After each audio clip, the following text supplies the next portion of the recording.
কৃষকের পরিশ্রমের ফল এবং ফসল এই কচু এবং লতি। আমরা এই কৃষকের পরিশ্রমের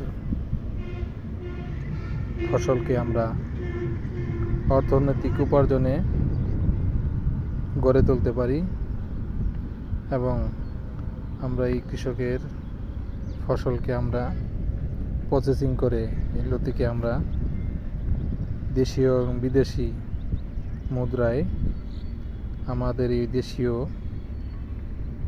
অর্থনীতিকে আরও উন্নতির দিকে নিয়ে যেতে পারি। তাই আজকে আমি একটি ভিডিও আপনাদের মাঝে উপস্থাপন করলাম। সেই কচু এবং লতি আমাদের শরীরের দিক দিয়ে যেমন উপকৃত হয়, তেমনিভাবে আমাদের অর্থনৈতিকভাবেও স্বাবলম্বী হয়।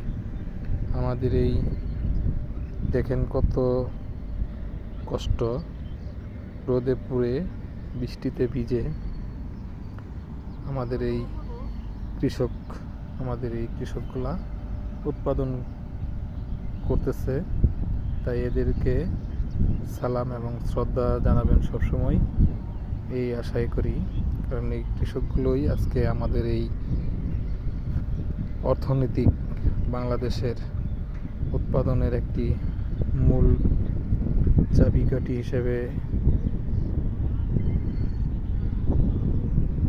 রয়ে গেছেন এবং এই কৃষকদের নিয়েই আমরা অদ্যাবধি থেকে ভবিষ্যৎ এবং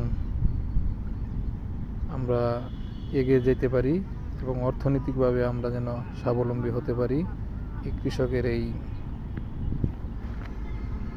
পরিশ্রমের ফসল যেন সঠিকভাবে গড়ে তুলতে পারে, এই আশা ব্যক্ত করি এবং আল্লাহর কাছে পানা চাই যেন এই কৃষককেই যেন সুন্দর এবং সুস্থভাবে বাঁচিয়ে রাখতে পারে।